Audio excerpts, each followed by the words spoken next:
Good day, everybody. Welcome back to Screen Cap. Nandito na naman po ako, si Abby at si Isa Sen. nun.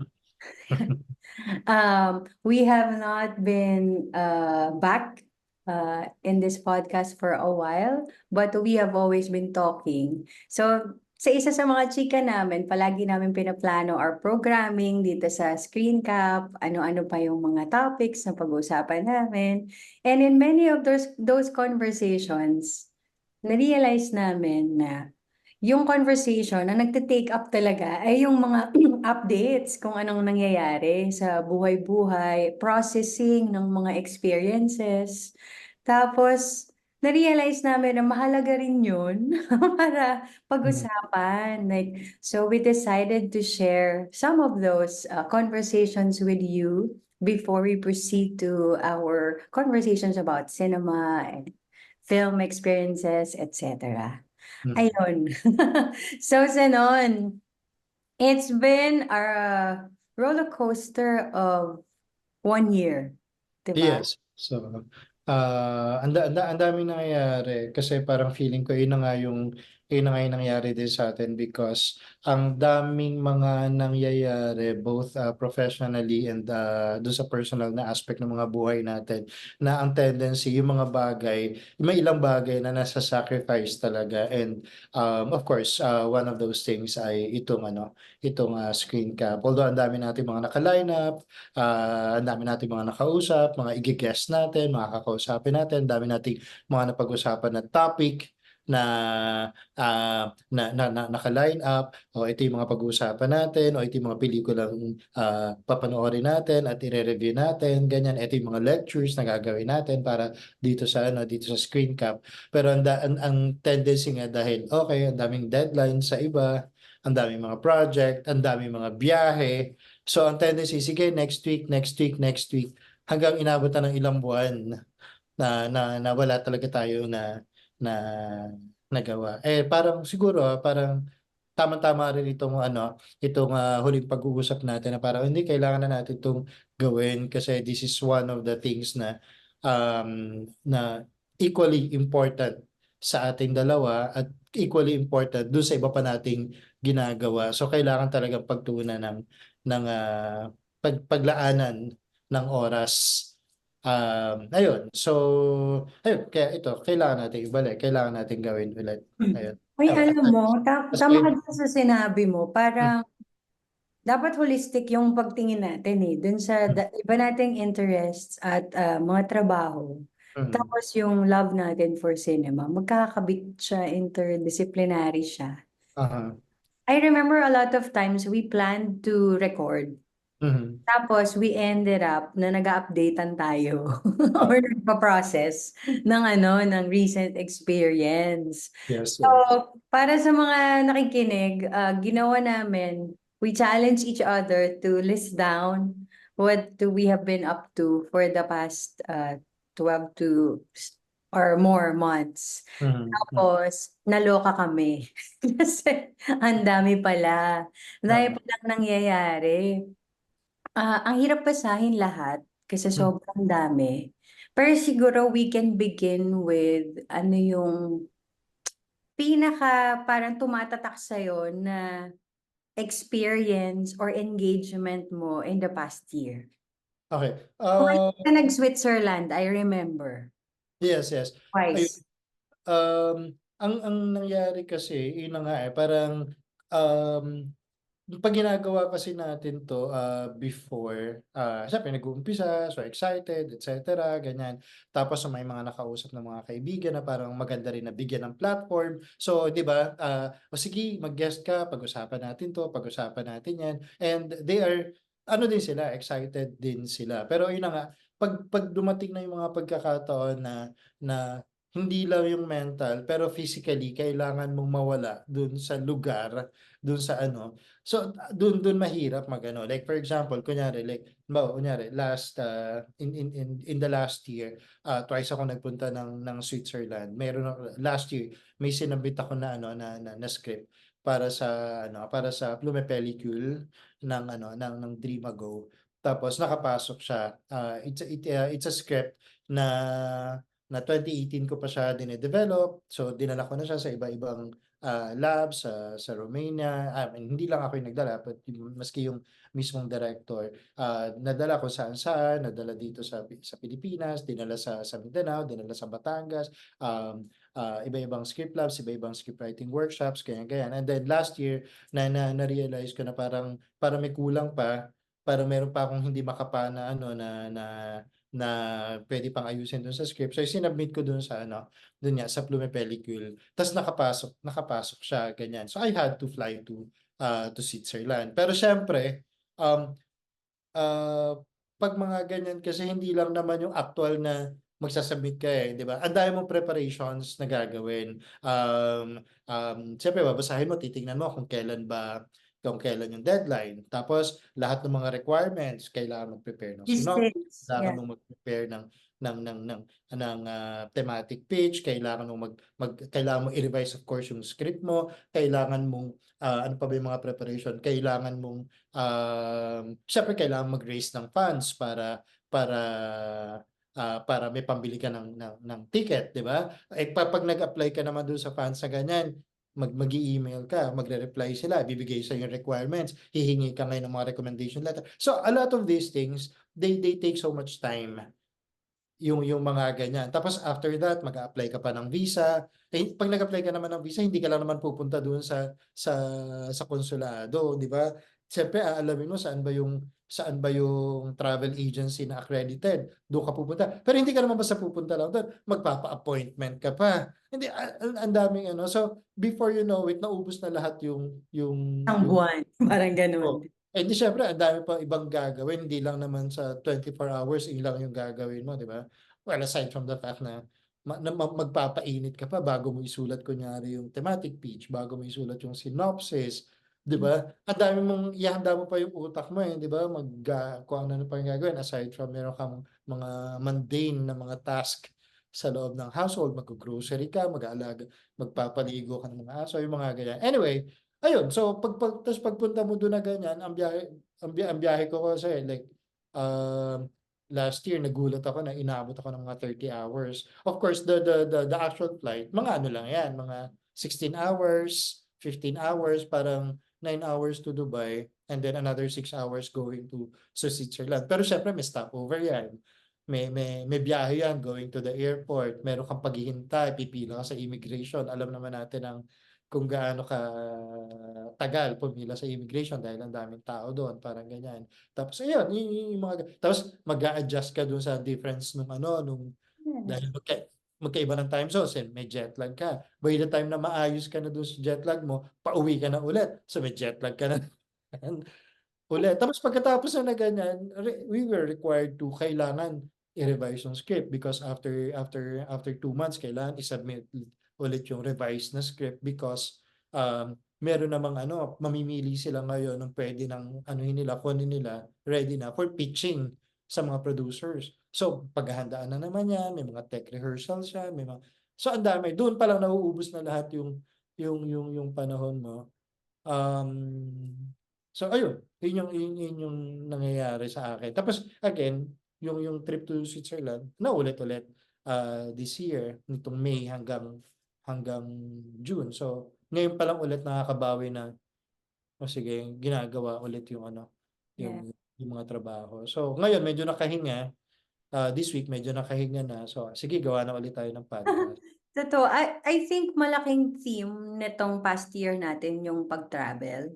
Kasi Yes. naalala ko a lot of times na nasa ibang bansa ako, nasa ibang Oo bansa. nga, di ba parang tuwing Nag-Japan pa tatawagan, Oo. oo, tuwing mag-uusap tayo na ganyan, parang, uy, nasan ka? Ganyan. Nasa San Diego. Uy, nasan ka? Nasa Korea. Parang, ha? Oo, tapos lagi tayong may attempt na, oy, kapag nasa Switzerland ako at nasa Cambodia ka, ano tayo ha, mag-record tayo. Tapos hindi natin nagagawa or Hindi nasa natin nagagawa. sa California ako mag-record. Hindi natin nagagawa kasi precisely because of that, yung hindi natin nafa-factor in na napapagod ang katawan at nagje-jet lag, yung gano'n.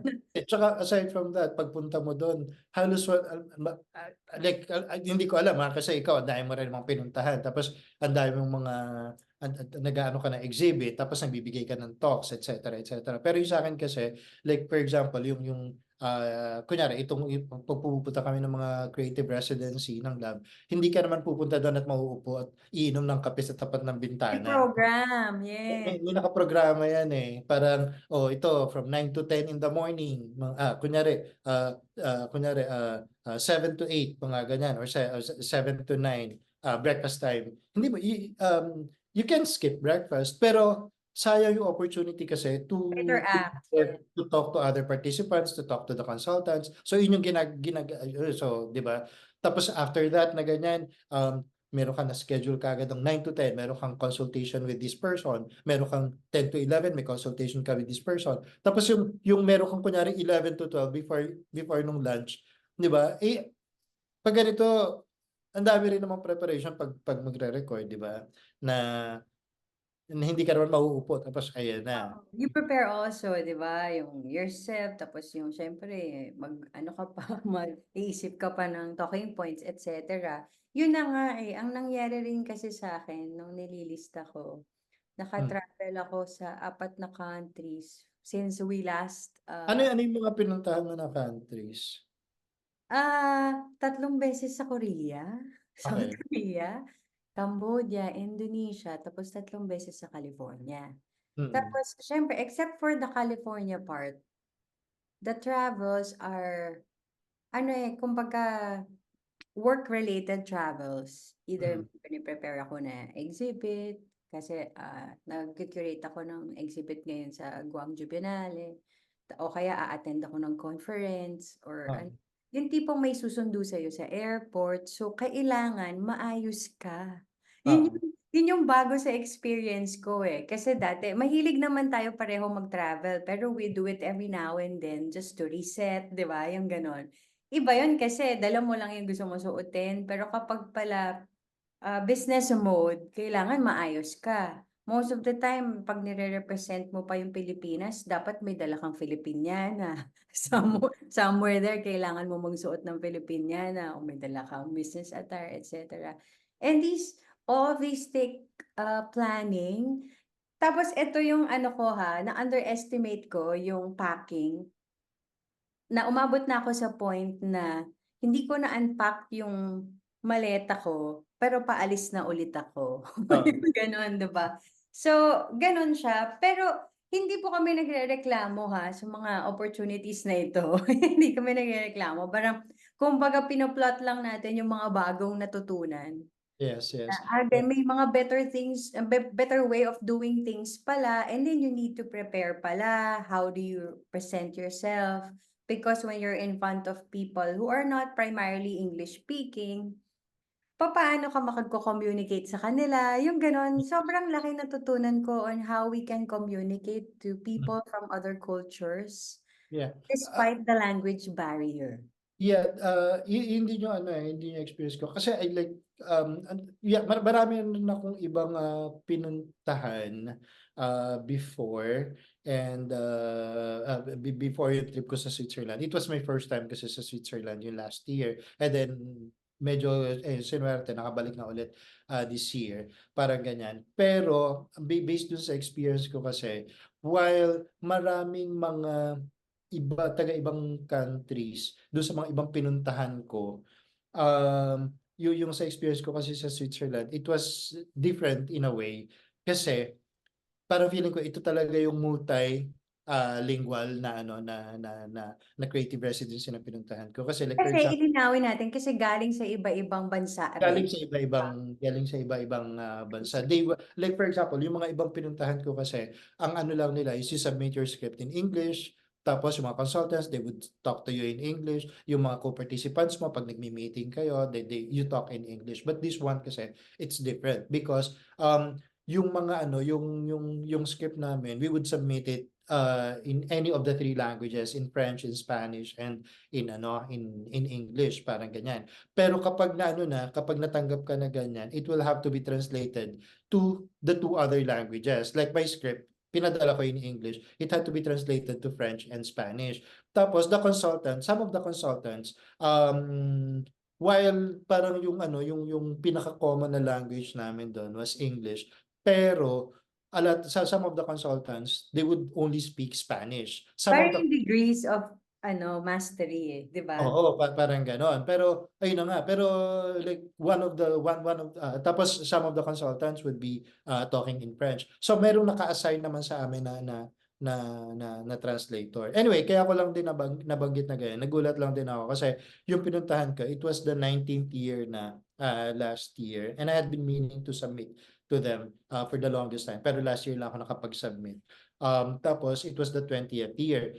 Pero ang nakakaano doon is nagulat ako kasi lagi nila sinasabi sa akin that I was the first Asian person na nakapunta doon, especially like a Filipino.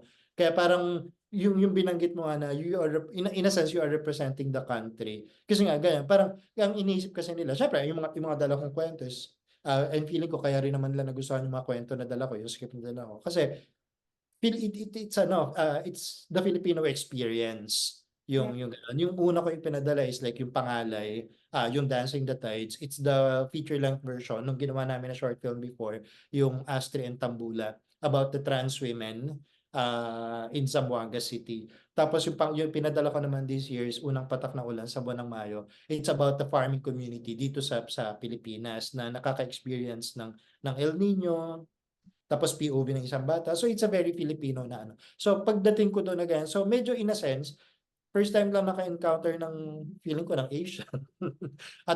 Or at least Asian na nanggaling mismo sa Asia, hindi yung Asian American, ganyan. Oo, oo. Tapos Southeast Asian pa. Tapos aside from being a Southeast Asian, tapos Filipino pa. So pagdating mo doon na ganyan, yung alam mo yun na parang ganyan. Tapos may like halimbawa last year meron niya isang taga Colombian. Ang tawagan namin is ang tawag ko sa kanya is Mi Colombiana kasi she's a filmmaker, writer and from Colombia, producer parang ganyan. Tapos ang tawag niya sa akin is Mi Filipino, mga ganyan. So ganun yung ganun yung in a sense, parang feeling mo na nakatingin talaga sa yung mga tao. Tapos parang feeling mo hindi ka pwedeng mag because you also want you want to in a sense parang ang feeling ko talaga is like, oh sana after this experience more Filipinos would try this, more Filipino writers would try this, and hopefully I would leave a good impression para at least pag may nakita, "Uy, another Filipino," parang ganyan. Mag-aano sila, matutuwa sila, yung ganyan. And hindi ko alam kung You natuloy. wanna set the image well, 'di ba? Alam mo tama yun kasi 10 years ago, 20 years ago, pinag-uusapan na natin 'to. We're hoping to bring Filipino art or Filipino filmmaking in the international space. Lagi Mm. tayo naghahanap ng opportunities, eh, 'di ba? Nag-ano pa nga tayo, nag-present tayo ng mga papers kung saan sa US dati together, 'di ba?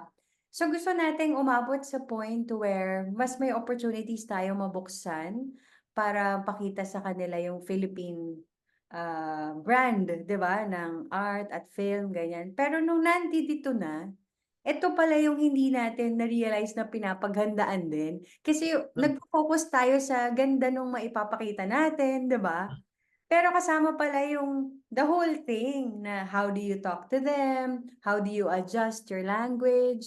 Ang dami ko natutunan. First interaction ko with Asian um, colleagues. Ngayon lang talaga ako nakapagtrabaho with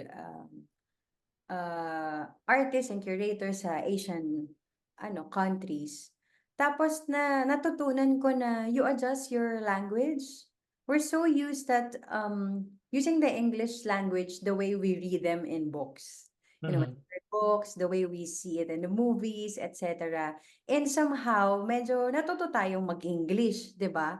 Pero Mhm. for other Asian countries, it will be very hard to talk this way because there will be a lot to translate in their mind.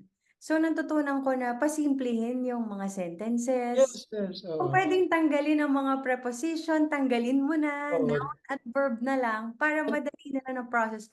And surprisingly, malalim yung usapan. Yes, yes, totoo. Nakakaintindihan ng malalim na communication kahit may ano yung language. May gano'n ka rin, yung tatanggalin mo yung preposition, Oo, 3 oo. Parang sentences, parang barok na, word, yung barok ka ng magsalita, parang ganyan. Pero alam mo kasi na ito lang ang importante lang naman yung noun at saka yung verb. verb. Diba? Yun lang naman. So halos yun na lang din yung ititira mo doon sa usapan. Parang and ito lang a bit of a trivia. I just read recently na na parang yun nga daw yung isang advantage nating mga Pilipino na magaling tayo sa English pero yung English natin ay second language lang natin. Natutunan lang natin 'yan sa school, yung mga ganyan. That's why we are very flexible and our accent is very neutral. Ayun. So kaya kapag kausap natin mga native English speakers, naiintindihan nila tayo, nakakapag-communicate tayo ng maayos. And ang tendency, nahahawa tayo dun sa accent nila.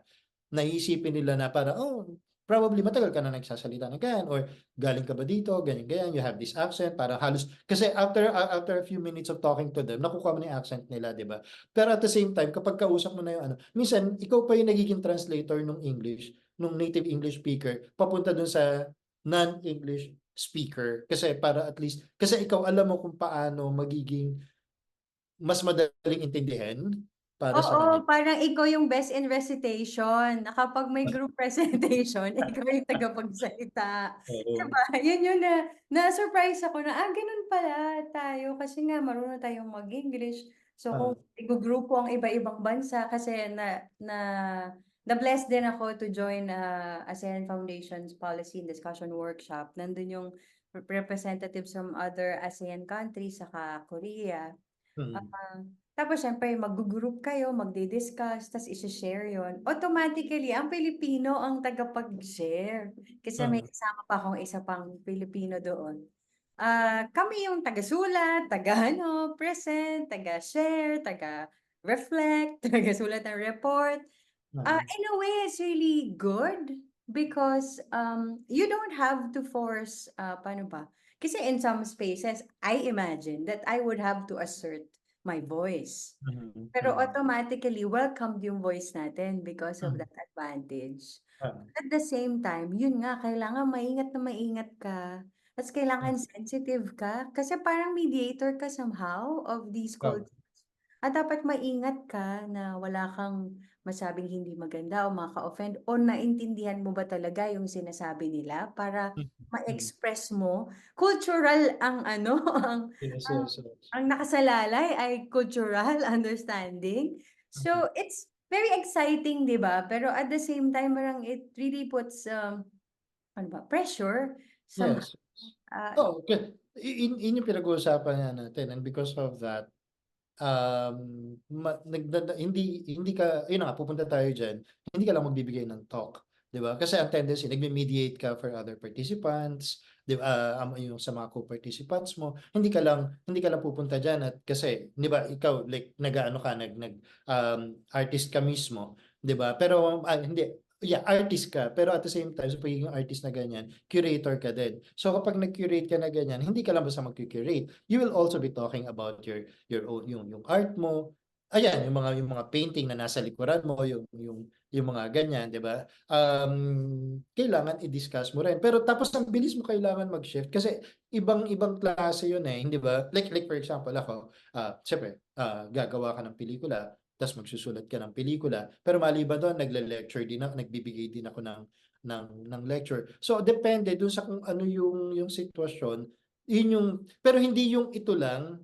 Halimbawa kunyari, mag-ano lang ako ngayon, writer lang ako ngayon. Hindi ito lang. Pero at the same time, kasi kapag nagsusulat ka na ganyan, isipin mo na ganyan, pag binasa to ng director at ng producer, paano nila to babasahin? So kasama na yun doon. So kung halimbawa, nagbibigay ka ng lecture, pag ito yung pag-uusapan mo, minsan kasi I got invited to some lectures like a few months ago I was in Iloilo, nagbigay lang ako ng lecture. Ang lecture lang diyan is story development. So basically, paano ka lang magbubuo ng kwento. Pero dahil writer ka din, kailangan mo ilagay doon sa konteksto ng bubuuin mo 'tong kwento kasi eventually susulatin mo 'to bilang script. That's So right. yung gano'n. So hindi mo lang, ito pag nabuo na natin yung kwento tapos na. Kasi iba yung pagbubuo ng kwento para sa nobela, iba yung pagbubuo ng kwento para sa short story, iba yung pagbubuo ng kwento para sa script. So ilalagay mo yung gano'n. So mas nagiging holistic. So again, yung mga competencies mo na ganyan, hindi ka lang pipili ng isa para sa isang pagkakataon. Iaangat mo lang yung isa na yan, pero yung the rest, nandoon pa rin yan sa paligid, umaali-aligid lang yan. Yun Yung yung lagi nga natin napapag-usapan tuwing nagchichikahan tayo, yung utak natin naka-turbo, 'di ba? oo nga. Naka-turbo siya na kailangan grabe yung nag-running engine talaga siya. Mhm. Tapos yun nga, ang nakakatuwa at naka-surprise din yung kapag ganyan bibigay ka ng talk, ang ending ang dami mo natutunan. Oo, So yan, yan. Yan yung isang gustong-gusto ko na ano, na nagpunta ako ng Davao para magbigay ng curatorial seminar. Ang ending namin natutunan kasi yung participants ay galing sa iba-ibang lugar ng Mindanao. Na sa totoo lang, yung Mindanao ay parang foreign land pa sa utak ko hmm, until now. Kasi not until you so mas go madalas ka to that nagpupunta space. madalas Oo, ka nagpupunta sa ibang bansa kaysa doon sa oo, Mindanao. It's a oo. reality for a lot of us. It's a reality and not yun nga yung realization ko not until you go to that space will you completely understand what's really going on. Tas yung mapupulsuhan mo talaga yung community dun, paano sila mag-isip, ano ang worldview nila, et cetera. Tapos Mhm. babalikan ko yung sinasabi mo na, mag-a-adjust ka ng accent kasi kapag kunyari pupunta ako ng California, kailangan medyo American accent. Not because I want to sound like that, pero hindi talaga nila maiintindihan. Oo. Mapipilitan kang Parang mag-adapt ng accent kasi hindi ka nila maintindihan. Tapos you drop that accent when you come back here. oo. Gano'n gano'n lang kasimple. Parang Ayun. feeling ko yun na nga, feeling ko yun yung isa sa mga maganda about like Filipinos, na yun na nga, madali tayong makapag-adjust in a way sa mga gano'ng bagay. Madali tayong makipagkaibigan, madali tayong mag-form ng network, tapos at the same time, madali tayong makipag-usap, madali tayong makipag-communicate. Oo. So, ang ending, pagkatapos ng programa, mag-dinner pa tayo with people, makikipag-night out pa tayo with people, wala na tayong panahon mag-podcast. Parang Yun na. At yun lang naman yung point ng pinag-uusapan natin. yun na naman, yun yung ano nun. Pero yun nga, yung parang sa tingin ko itong past year, because both have been so busy, ang dami na bago sa akin. Mhm. Parang feeling ko parang na-sharpen ako in so many ways. But honestly, I also felt a little exhausted, doing many things. Parang ito pala yung jet setting, hindi pala yan madali. It sounds nice and fun and exciting, but it's also draining. And sa tema ng pag-usap nga natin itong mga nakakaraang araw, I'm pretty sure yung ibang tao, ganito rin yung nararanasan nila when you're at your point in your career, given our age, that we're not very young anymore, Ah, that we tend to maximize what we can do, right? mhm. At this moment in our lives, pero nakakapagod siya. At least for me, yun yung experience ko. Tas naglista ako ng nangyayari. Um, yung ilan lang dito na shocking ay 11 pala ang na-curate or na-organize kong exhibit, 11 group exhibits din ang nasalihan ko Mga art exhibit ito. art Yung exhibit. yung mga art exhibit mo na 'to kapag dinadala mo, yung na-curate mo ng mga art exhibit, local or international or magkasama na yun?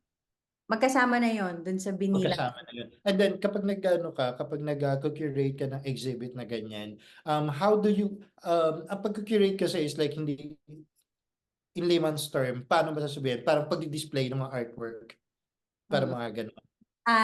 Okay. Paliwanag mo nga, ano ba ibig sabihin ng Oo, pagku-curate eto. ng mga Ito artwork? yung kailangan natin pang linawin at least in our context sa Philippines, medyo kailangan pang ipaliwanag at maintindihan na yung curation ay hindi siya pagsabit ng work. Kasama Mm, yung pagsabit ng work para siyang filmmaking na eto yung mga images mo, tratuhin mm, mo silang footages or montages, saan mo mm. unang ilalagay yung mga images na ito? So ibig sabihin intentional na kung ang isang artwork ay nakasabit dito, ang isang artwork ay nakasabit dito, ang isang artwork ay nakasabit diyan, yung mga ganyan. Anong At saka yung narrative? Oo. pagpili Ano ang narrative na yan? Pero gaya rin ng filmmaking, may pre-prod yan. Kasi paano mm, lalabas ang mga image na ito? Ang pre-prod, ang counterpart ng pre-prod ay ako, ang style ko, kakausapin ko yung artist. Either mm, mag-isip ako ng theme at isi-share ko sa artist, bibigyan ko sila ng prompts at pag-uusapan namin as they go along kung anong gagawin nilang artwork or para dito nandiyan sa na isang particular na exhibit. Oo, or nandiyan na yung mga artist, puwede kasing grupo siya or solo exhibit, andiyan na yung mga artwork, hahanapan ko siguro ng i-analyze ko kung ano yung what threads them together and then we can talk about it. It's a lot of talking. But of Mm, course, if you work with an artist, just like when you work on a character, mm, you wanna get to know the character. You wanna mm, understand the character, anong proseso niya, mm, anong pinanggalingan niya, anong gusto niyang mangyari, anong contribution niya sa mundo. So it's mm. really a lot of work behind the scenes. Okay. Tapos nanduduin din yung kagaya rin ng filmmaking, hahanap ka ng pondo, ililista mo kung anong kailangan, titignan mo ang logistics, et cetera. Magpapa-press release ka, magpapa-press Mm, con ka ba, et cetera. At kagaya din ng filmmaking, pagkatapos mo ng post-prod, post-prod level yung ano artist talk. May kasama pa yan mga artist talk, 'di ba? oo, May mga ng ganun pang processing yan after na i-mount mo mismo yung exhibit. Mayroon pa yan mga anak pa yan ng mga collateral events here and there.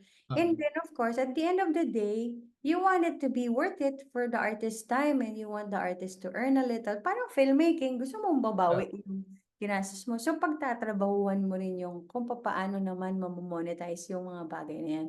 So, ah, like I always say, these art forms are all the same. Yung pareho siya nung ah. ano, So, ibig sabihin yung parang yung yung mga curator sa mga art exhibit, parang iyon yung trabaho ng mga ano, parang iyon yung trabaho ng mga producer in a sense. producer, may Produce. kasama ring sort of co-directing somehow. Ah, Pero oo, parang mainly parang producer nga, yung oo. overall thinking about it. Minsan sa Pilipinas may conflict yon when people do not understand what the curator is taking on as responsibilities kasi ina-assume nga na masasabit ka lang naman. Sasabit lang, kolektahin mo lang, tawagin mo lang sa ganito, tapos sabit mo na and then that's it, Oo, ganyan. Tapos parang wala producer nga siguro na outside ina-assume nila ang producer iisipin lang yung administrative aspect of it. But oo, right now, 'di ba, nagiging ano na rin ang nag-a-assert na ang producer ng POV nila dun mm. sa project, 'di ba? And most of the time you really listen to the At producer. saka in a sense ang maganda ngayon is like and I think it's the same with ano, yung curatorial works, yung mga curator na ganyan, in the same manner na, ano nagiging ano in a way napo-professionalize. Wala lang tayong ID ng PRC pero professionalize na in the sense na meron ng mga ilang mga academic institutions na nag-o-offer ng ganitong mga, na Degree. nag-o-offer ng ano, ng degree ng 'di ba, itinuturo na 'yan, pinag-aaralan na 'yan sa mahabang panahon para nga naman at least professionalized, parang ganyan. Oo, kagaya din sa ano, sa filmmaking. Yeah. 'Di ba? Kasi in the end, yun nga lahat 'tong mga ginagawa natin, nagti talaga sila ng energy at kaluluwa mo. Kasi 'di ba, Oo. like ano, ang crazy yung kunyari, isang project, pag-iisipan mo siya all at the same time. Parang ikaw, several scripts all Mhm, at the same time, pinag-iisipan mo 'yan. Tapos it takes a lot of ano ba, yung parang pagbuo ng sarili. Yun mhm, ang na-sense ko. I'm sure ikaw rin na kapagka naghahawak tayo ng project na ganyan tapos nag-i-interact tayo sa global space, mas lalo mong kailangan i-define kung ano yung pagiging Pilipino mo. mhm, Parang mas lalo kang malapit sa Pilipinas. mm, Yun ang mm, naramdaman ko the past year, parang Pilipinong-Pilipino ako ta's parang mm, na-value ko yung pagiging Pilipina. Kahit natutuwa ako kasi nakikita ko yung mga lugar na nakita ko lang sa pelikula, yung parang feeling ko, "Ay, nasa set ako," yung gano'n. Pero parang ang layo niya. I thought there was a tendency to really just love a foreign land and forget the Philippines because ang init-init dito, ang traffic, ang polluted, etc. Pero ang nangyari, parang lalo kong naiisip yung pagiging Pilipino ko at yung gano'n, magic siya di ba? It's a learning experience na sana naririnig nga rin natin before, no, mas bata tayo, no, para nahanda tayo dyan. So parang isang paraan din pala para mabuo lalo yung nasyonalismo mo at patriotism mo is yung lalabas ka at dala-dala mo Yes. yung Pilipinas, 'di ba? Tapos parang ang nangyayari, mas gusto kong pagbutihin yung ginagawa kong mga Mm. projects. True. Nililinaw ko sa sarili ko, bakit ko ba 'to ginagawa, para saan ito? Mm.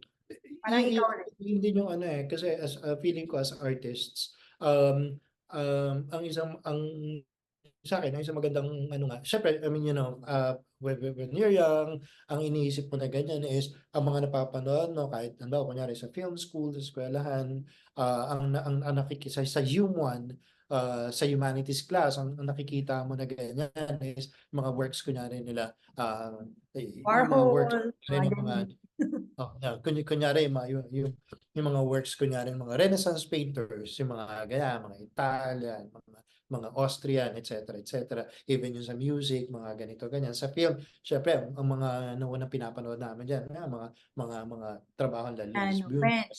oo, yung French. French New Wave, etc., etc., parang ganyan. So, ang tendency mo, dahil yun yung napapanood mo at nagagandahan ka, siyempre, nagkakaroon ng positive affirmation kasi nagandahan ka at tinuturo sa iyo na, uy, kasi maganda yan at pag-aaralan natin yan. Ganyan. Ang tendency is, yun yung gusto mong gawin. At kahit hindi ka nakapag-aral ng kahit hindi ka nagpunta ng film school, ano ba yung mga lagi natin napapanood sa mga pelikula, sa Netflix? It's usually like mga foreign films, Hollywood films, specifically, yung parang ganyan. Tapos, pero parang feeling ko, at some point, of course, we tend to mature a little as artists, 'di ba? Nagma-mature tayo paunti-unti na ganyan.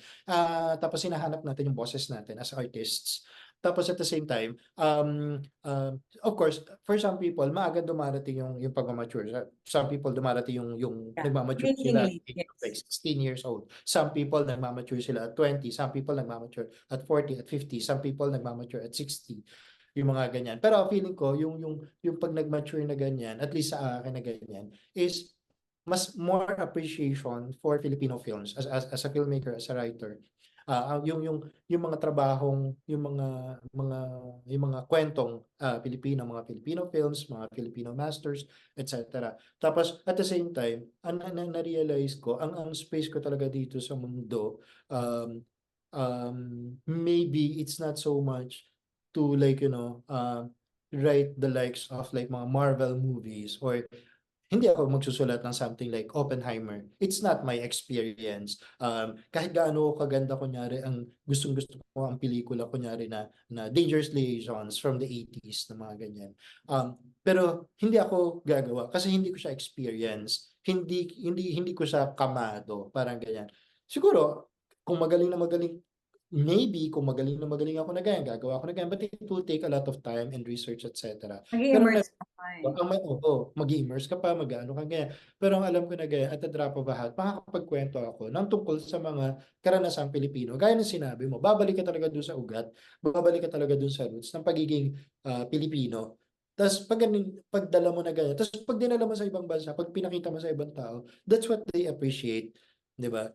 Na you are not, I do not I do not mean it na para maging offensive, pero hindi ka copycat kunyari ng mga pelikula na napapanood na nila sa Hollywood, 'di ba? Ang dala mo ay karanasang Pilipino at in a sense, gaya ng sinabi mo na ganyan, mas naipapakilala mo yung pagiging Pilipino mo, mas naipapakilala mo yung pagiging ano. And that takes a lot of time. Kasi hindi naman ko mo alam mo, uukuha na lang at isusulat mo na lang. Hindi naman ko mo alam mo, kukunin mo na lang yung brush mo at ipipinta mo na lang yan eh. Kasi, di ba, bubuuin mo pa yan sa utak mo yan. Meron ka pang notebook na naka-assign dyan. Ganito ko yan gagawin. Ito yung mga ano, ito yung i-highlight ko. Ito yung mga hindi ko na ikukwento. Ito yung i-delete ko. I-edit ko tong personal experience ko. Pwede ko isama dito. Yung mga ganon. May sharpening talaga na kailangan na process. And I agree ako personally, if I was able to given this kind of platform when I was younger, hindi ako handa. No? Parang feeling ko it's very totoo na dapat mag-reach ka ng certain level of experience para maging ready sa mga bagay na ganito. Tapos, I remember when we were younger, we always wanted to think about shocking stories, unique, out of the box stories. Parang Oh, ganun eh. Anong bago dito? Anong maganda dito? Yung magugulat sila. Pero right now, parang marirealize mo, hindi, yung authentic story lang. Hindi oo. kailangan.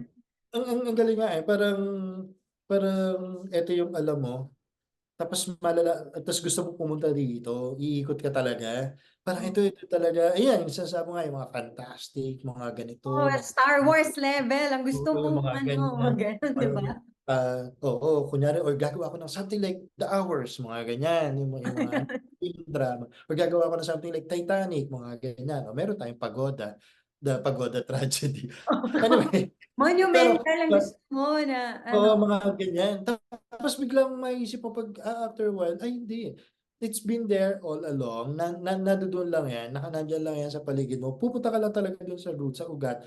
Pupunta ka lang doon sa pinaka-basic. At actually, kapag ano, whenever I get invited to give lectures, pag ganyan, yung lagi ko sinasabi sa mga ano, sa mga participants, sa mga ano, sa mga attendees na parang ano eh, parang before you think of something, I mean, go ahead. Kung gusto niyo ng fantastic na stories, by all means, gawin yan. Kung gusto niyo gumawa ng something like, sa something like Avatar, gumawa kayo, wala namang pumipigil sa inyo.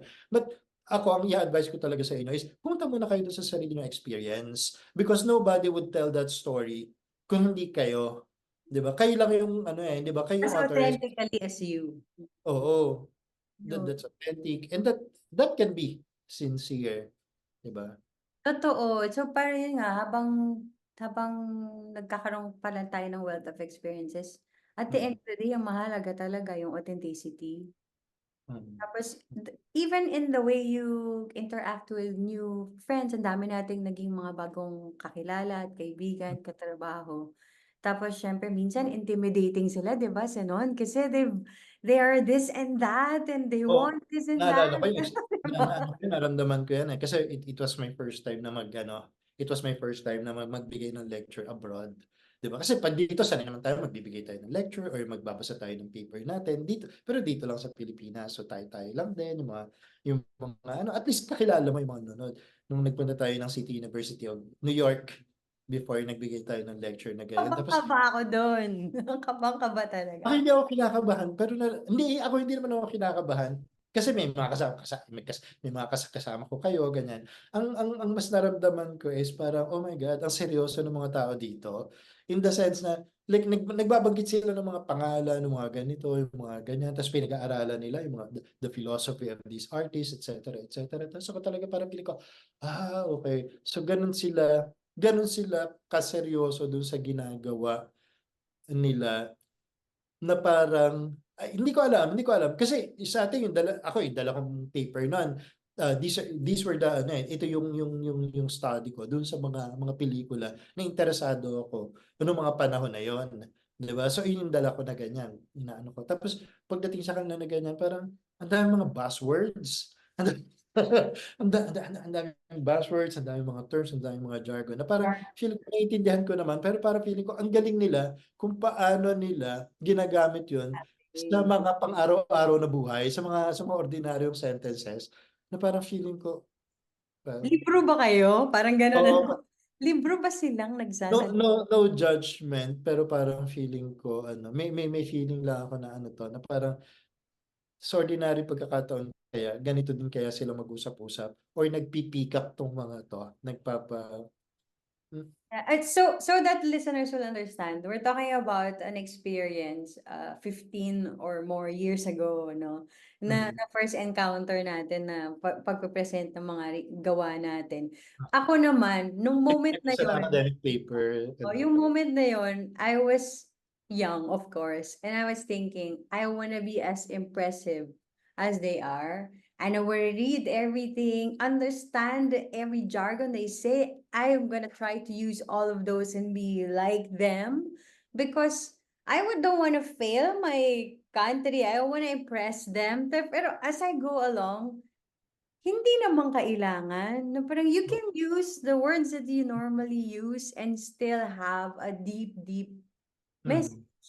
Yung ganun pala. So parang nung nag-umpisa lang na hindi ko na binother yung sarili ko sa mga jargon na yan, parang in terms of research, kumawala na talaga ako dun. Nagkikwento na ako.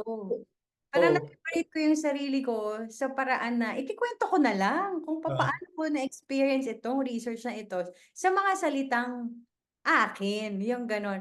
Ano siya, liberating siya, pero surprisingly, mas may reception yung mga tao kapag gano'n yes. yung paraan. Kaysa dati na nagpupumilit ako na maging like them. Gano'n, gano'n yung general experience ko nun. Buti na lang nabanggit mo yan na natandaan ko nga, oh, yun pala yung difference nun. Kaya pala kabang-kaba ako noon. Ah, Parang ano, parang that's ano, parang trope yan kasi usually sa mga ano, sa mga light drama na mga pelikula, mga aspirational na ano, na film. You try very hard to like, fit in. And then parang only to realize later on na all you have to be is like, be true, be true, be honest, be sincere. Uh, at pakita mo kung sino ka talaga, yung mga ganun. Kasi natatandaan ko na ganyan. Minsan, like, halimbawa, may mga katabi, tapos, di ba, mag-strike ng conversation, mga ganyan. Ang isa napansin ko sa mga Filipinos, at least dun sa experience natin na ganyan, is nakasabay naman. Yung parang, oh sige, usap-usapan na ganyan. Pero at some point, mga parang, ang dami ng mga blabber na mga, ayun na nga, yung mga jargon na ganyan, na parang feeling ko parang, okay, I mean, hindi ako ganito, I do not use these words, I do not use these jargons in everyday life. Kaya parang feeling ko, ang peki-peki ko at that point, parang ganyan. So, ayun. ang Anyway, artificial kasi, no? ang Artificial. art, oo, totoo, parang ganyan. Ang question ko sa iyo is ganito, pinag-uusapan natin like halimbawa going to the basics, going to our roots, our stories, ganyan ganyan.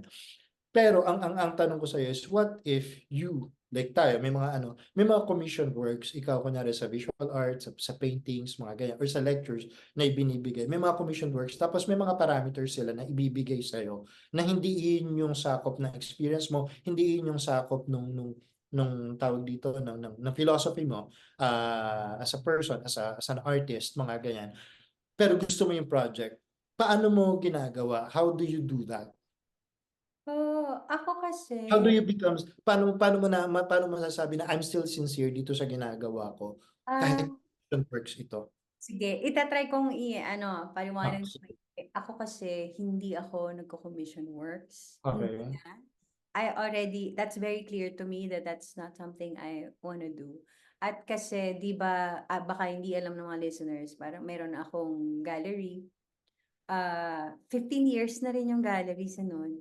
So, Wow, congrats. Ano yung pangalan ng gallery mo? Bimip Contemporary Yung Art Gallery. V-Meme, yun yung gallery, Yes. V-Meme. Oo. Tapos Yung pero Young yung Artist Studio ay yung art artist studio. school. Yeah, na nagtuturo Okay. kami ng visual arts sa iba-ibang Okay. ages. Doon Pero sa, yung gallery mo mga nasa mall to, di ba? oo, nasa mall. Maliliit lang sila na espasyo, pero nasa mall. Mga ganon. Ginto. Sisilip lang na ganyan. Asa ng heart. Okay. Um, natutunan ko na, kasi ano itong industry natin kasi, mahirap kumita ng pera, pero pag gusto mo, pwede. Mhm. Gano'n, 'di ba? Pero nalinaw ko na sa sarili ko kung ano yung ikakasaya ko at Mhm. ikaka-proud ko. So, mapiling-mapili ako sa mga gagawin. Ah, Mhm. kaya nga siguro yung maliit na gallery na ito ay maliit at hindi siya kumbaga katapat dun sa malakihang ano, galleries. At siguro maiintindihan mo rin ito sa filmmaking mo, 'di ba, na kaya hindi ka malaking-malaking company. Kasi gusto ko ngang authentic at proud ako dun sa bawat ginagawa. So yun Mhm. ang paraan ko dun, to Mhm. really put a line na this is not what I'm gonna do, and I won't really do it Mhm. kapagka hindi talaga ano, parang hindi ako makakatulog sa gabi. Mm, mm, Hindi ko gagawin, talaga. Parang sometimes maybe that's not very economical na desisyon, pero yun yung matatahimik ako. Kasi mm, baka at this point in our lives, we don't wanna approach our 50s or 60s na may pinagsisihan ka, sana I did not do that or gusto Hmm. mong burahin yun sa CV mo, 'di ba? Hmm. Parang, conscious ako na gagawin ko lang 'to kasi gusto ko 'tong gawin. Lately rin natututunan ko na to really write down who I wanna work with. May iba kasi na gusto mo makatrabaho pero mahihirapan ka, 'di ba, yung medyo medyo mase-stress ka. Medyo natututunan ko na ring tanggalin yung obstacles na yun kasi puwede naman, yung mga roadblock na yun puwede siyang maiwasan. Pero dahil nga siyempre pakisama o kaya relasyon sa kaibigan na gusto mo talagang makatrabaho yung certain people, but if it turns out difficult for me, I won't do it again. Mm. Mm. Gano'n ang ano, naging sistema ko. Tapos malinaw na rin sa sarili ko na I like I like comfort, I like beautiful things, may mga bisyo tayo, may kaartehan tayo, 'di ba? Pero ang bottom line nun, it's okay for me not to earn a lot for as long as it won't sacrifice my beliefs. So ano, parang tinanggap ko na Mm. yun, na talaga we have to be content in what we have and of course, blessed tayo in so many ways and that's also why I have a lot of Hmm. jobs. Parang alam ko na parang patchwork ito talaga ng mga trabaho to be able to do what I wanna do in the manner that I want Hmm. to. Then I have to spread myself a little to have that kind of independence. Yung parang to Hmm. be really free. Sometimes kasi institutional work can be a lot limiting also. Sometimes being in the academe also will present certain limits in your practice. Pati rin naman yung running a business at lahat ng yan ay meron akong ano, ganyan, 'di ba, nakaplastang ganyan yung mga ginagawa ko. Conscious ako na nagna-navigate ako dun in order for me not to compromise yung what I wanna do. Kunyari yung specific example nun, if alam ko abusive sa babae yung project na ito, hindi ko 'to gagawin. Yung Oo. magbibigay ito ng discomfort sa mga babae o magpo-promote 'to ng maling pag-iisip, hindi ko 'to gagawin. Hmm. Sometimes it's very hard because these spaces are male dominated. Mm. So, parang magtatrabaho ka talaga biglang yung group show all male, 'di ba, yung gano'n. And I will really assert that there has to be a woman there. Oh, tapos siyempre yung sinasabi mo may nitty-gritty yan na may maririnig kang remark, parang sa script may maling linya, ganyan. Gusto mo talagang hasain at i-aano mo, parang i-a-arrest mo yung may mali dito, may ano. Ano rin yung ginagawa natin, automatic yata para sa ating mga artist na advocates tayo, Hmm. 'di ba somehow? Yun, ikaw ba? Ano ba ibang industry kasi ang ano, ang filmmaking, mas parang mabilis yung ano, parang Ah, economic dep demands, 'di ba? Oo. Depende sa pelikula kasi it depends, minsan kasi biglang, oh ayan, minsan parang binubuo niyo pala, akala niyo you have the time, ta's all of a sudden 'pag binigyan kayo ng green light kailangan matapos na. Kasi it's very important na, oh meron na kayong ano, meron na kasi kayo kaagad na meron ng, kumbaga kunyari sa TV, e-ere na kayo ng ganitong panahon. So, pero siyempre 'pag nag-backtrack ka na ganyan, kung ginagawa mo yung script, magka-casting pa yan, magka-camera test pa yan, magsu-shoot pa yan, mag-e-edit pa yan, lalagyan pa yan ng effects, lalagyan pa yan ng ganito. So ang haba. So ang kailangan talaga mag-adjust yung sa ano, dun sa script level. So biglang all of a sudden, kabubuo niyo pa lang ng kwento, biglang, kailangan natin 'to matapos next week or next month, yung mga ganun. Gano'n din sa ano, sa pelikula. Minsan naman sasabihin, "Oh, madaling-madali." Tapos biglang ang tagal-tagal na hindi pa natatapos. Biglang nakailang revise ka na ng script, tapos hindi mo pa alam, napu-push yung ano, yung schedule ng pagso-shoot, yung mga gano'n.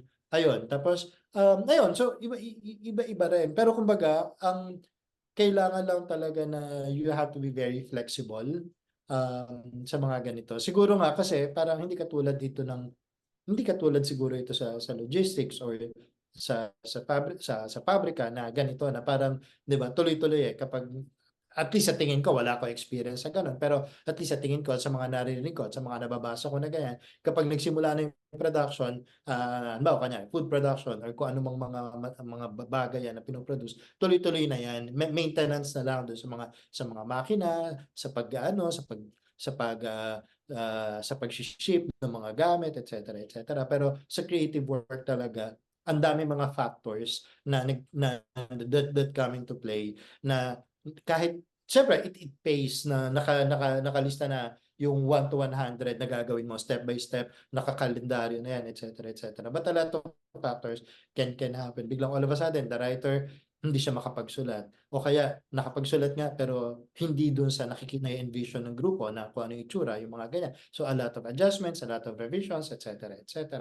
Yung mga ganyan. Tapos magsushoot ka, biglang bumagyo, magpupunta ka sa taping, biglang nasiraan ng sasakyan. A lot of these things nagpe-play ng factor para ma-delay. And yet at the same time, meron kang hinahabol din na deadline. But I think my point is, di ba, from an outsider, kung gaano kasimple ang tingin ko kunyari sa kung paano yung food processing, yung mga pabrika, yung That's right. logistics, etc. 'Di ba? Kung gaano kasimple yung tingin ko doon sa kanila, na I'm sure very complicated 'yan, 'di ba? Very complex yung sistema na 'yan.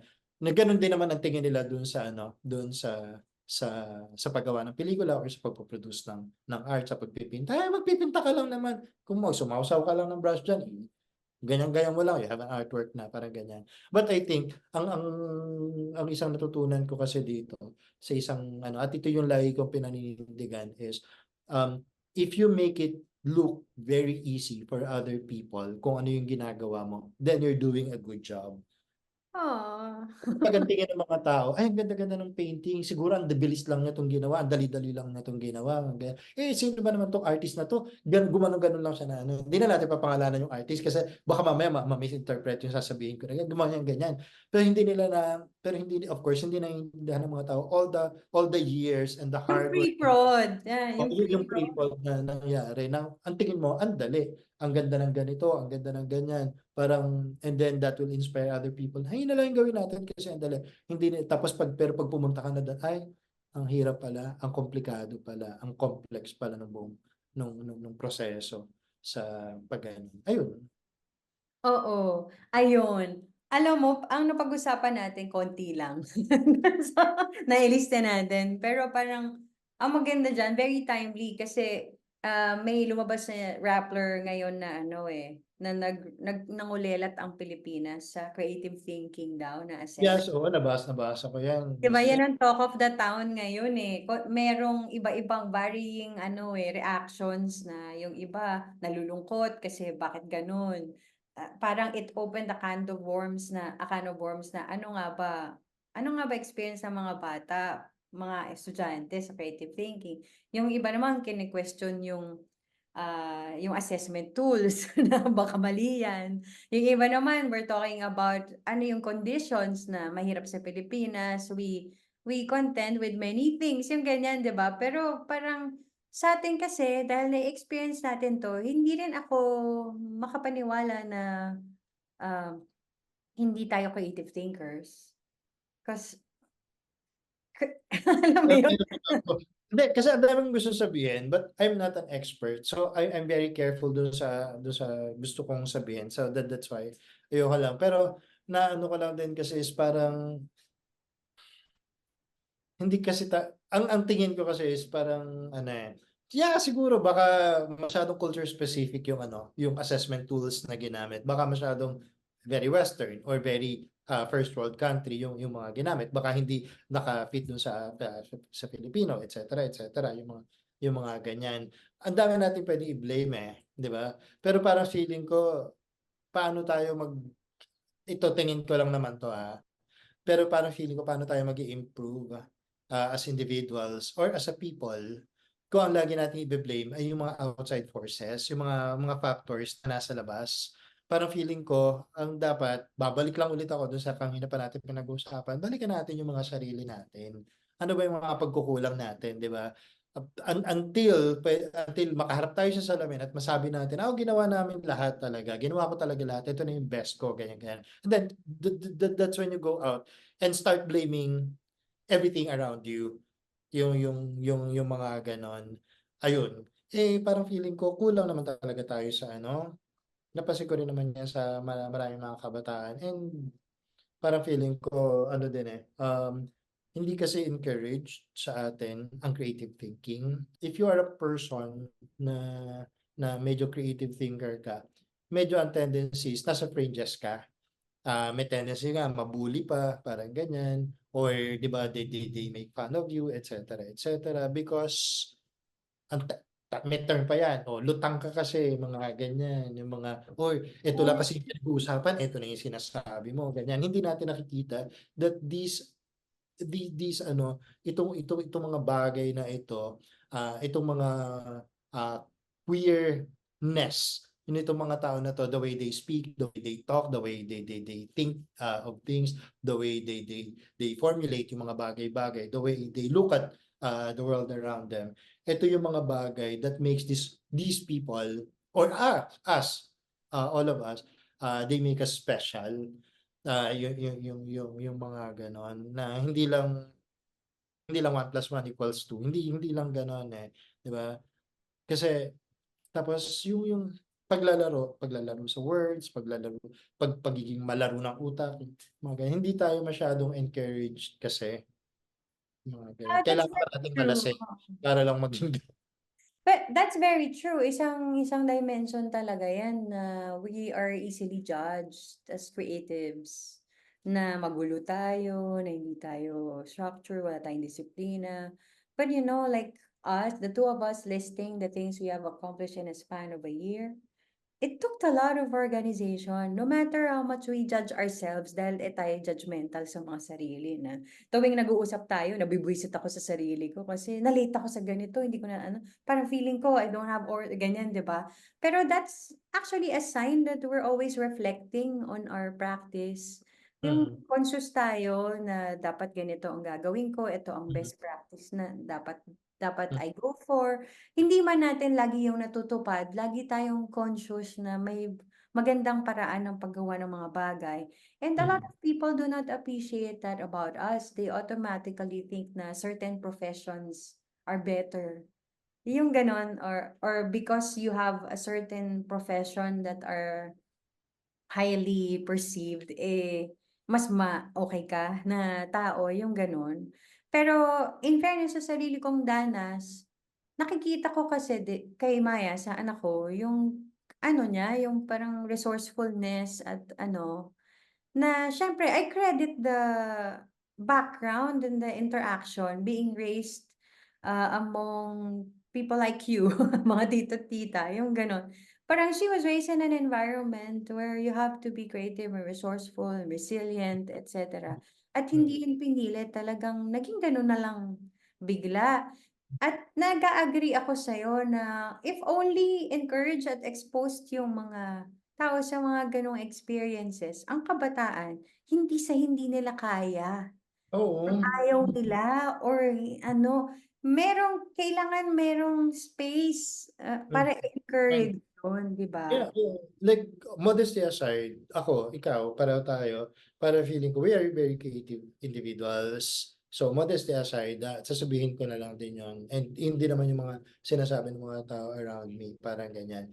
But I wouldn't say na I would not say, like, at least para sa akin, hindi ko sasabihin na, "Oh, I'm special, I'm ganito, ganyan, ganyan." Because parang hindi ko alam, ako naniniwala pa rin ako, probably there are some people who are born creative. Creative talaga na, 'di ba? Pinagbubuntis pa lang nagpipinta na sila or Pagkalabas pagkalabas may paglalabas mga sila ng school, storyline script naka-print na, parang ganyan. But for a lot of people, parang feeling ko it can be developed. Depende yan dun sa environment, gaya nung sinasabi mo, na depende yan kung paano na-nurture yung mga bata, yung mga ganyan, et cetera. Parang gano'n. And parang feeling ko yung pagiging creative naman, hindi naman yan para maging artist ka lang. Hindi lang yan para maging pintor ka, maging filmmaker ka, maging writer ka, yung mga ganyan. Kasi you can do a lot of things. Kahit left brain na person ka, kahit accountant ka na ganyan, you still need to be Yes. creative. And feeling ko dun sa PISA, yun yung inaano nila eh, 'di ba? Parang kunyari, like halimbawa sa abstract reasoning, 'di ba? You have to be creative. You have to imagine na kung ganito yung mga figures, ganito yung mga numbers, et cetera, what comes next? And it takes creativity to imagine things na wala doon, 'di ba? To conjure images in your head na wala doon sa ipinapakita.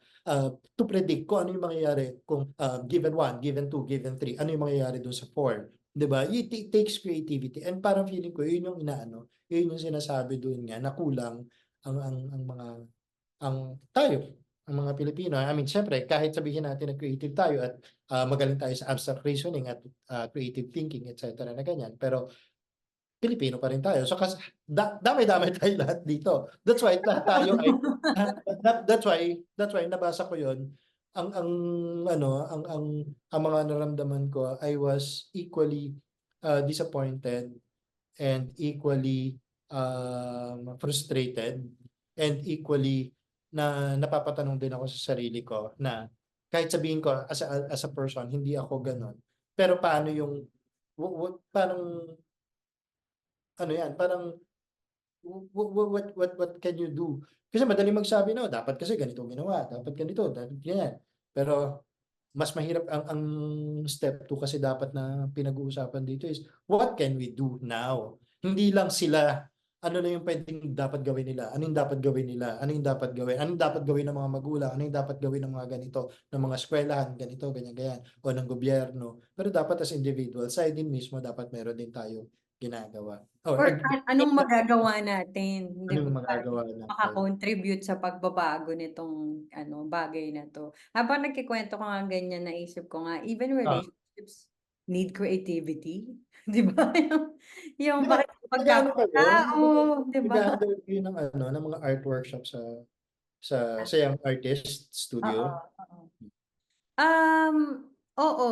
Well, yung Young Artist Studio kasi ang programming talaga at curriculum, kasama talaga yung critical thinking. Hmm, Kasi kailangan makagawa ng paraan. Kasi alam ko na yung Tagalog talaga ng creativity diskarte, eh. Yun para sa'kin, eh. Diskarte tama. yun, 'di ba? Hindi yun artistic lang, eh, hindi limited yun sa artistry, eh, diskarte yun. So, I really want, our students to have that critical thinking skills.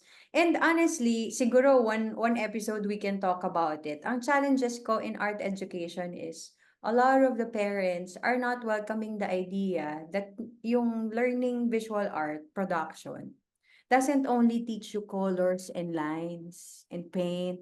It really teaches you patience, focus, concentration, being able to break down the steps, Mm.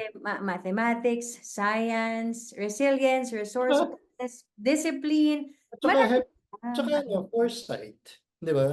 Parang foresight, yung foresight, parang 'pag pinaghalo-halo mo 'tong mga kulay na 'to, what will happen, 'di ba? adaptability, 'di ba? Oo, oo, Accepting tapos failures. Ang oo. daming ano, eh. Ang dami, ang dami. Kaya Yeah. feeling ko ano, eh, we ano, eh, we tend to focus too much on yung mga bata kailangan marunong mag-English, okay fine, that's good.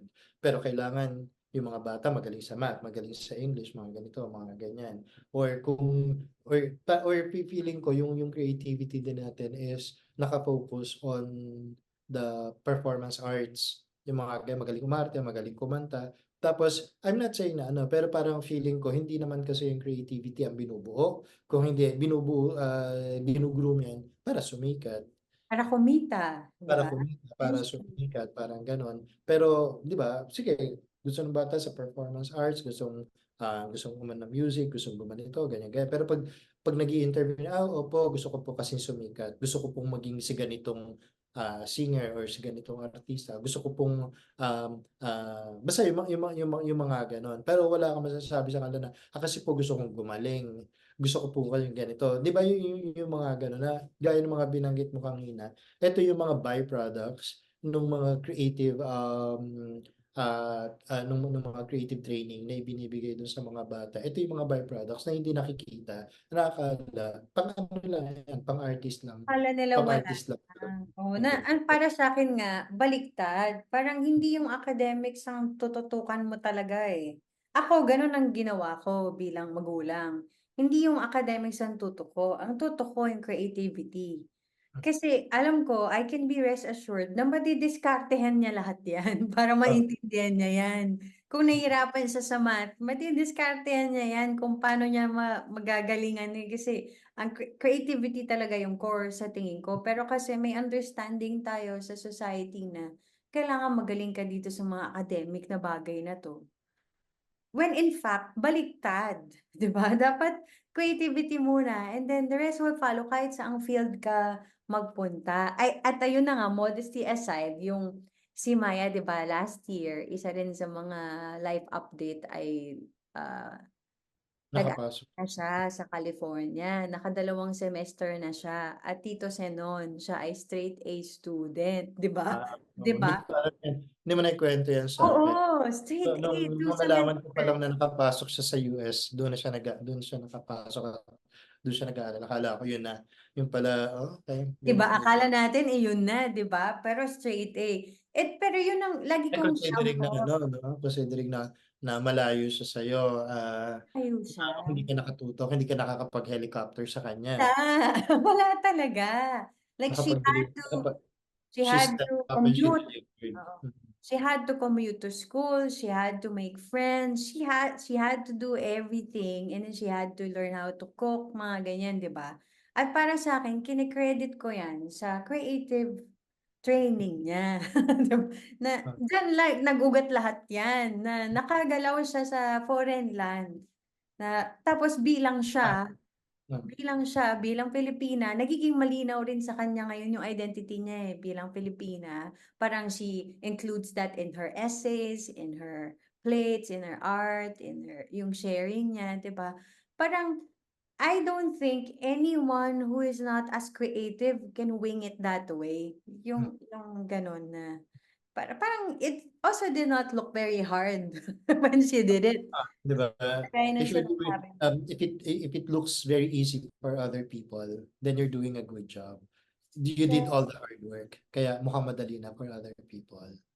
Oo. So, I guess, papapag-usapan pa natin 'to siguro sa mga susunod natin na mga forthcoming episodes. Pero yun nga, eh, the value of creative practice is understated and underappreciated here. At dito sa rundown natin na in the future ishe-share din natin sa kanila kung ano pa yung ibang mga projects na niluluto natin ngayon, kinakailangan talaga ng maraming skills para magawa yan. Maraming processing, et cetera, maraming commitment, 'di ba? So, i-segue ko na yun nga, doing the podcast is one commitment that we really don't wanna let go because no matter how busy we are because, we value the virtue of actually collecting conversations. Mahalaga Conversations, gaya nung isang inaano nga din natin na parang we want to have like, conversations with fellow artists, fellow writers, fellow filmmakers, mga ganyan. Kasi baka ito din yung opportunity natin kasi in a sense para maging online archive. That's why we really want to like, move in talaga ulit itong screen cap. Yeah, at mapakinabangan. So, asahan na lang po ng mga nakikinig, ng mga kaibigan, kamag-anak na we will continue producing episodes in the coming weeks and months. At mapapakinggan nyo kami saan ba? Yeah, we have a YouTube channel at Screencap. Meron din kami, of course, sa mga social media platforms, Instagram, although hindi masyadong active, Instagram, TikTok, etc. Mga ganyan, at Screencap. Yun yung laging handle natin. Pero nandoon din kami, yung podcast natin ay available na, wala na kasi yung Google Podcast, na migrate na sa Google Music. Pero nandoon din tayo sa Apple music, nandoon din tayo sa Spotify, nandoon din tayo sa basta Amazon. mga sa Amazon, sorry. Yon. So, thank you for taking time to listen to us. Maraming salamat, Senon. Until the next Maraming episode. salamat din, Abby. And yeah, let's do it again more often. Bye! Bye!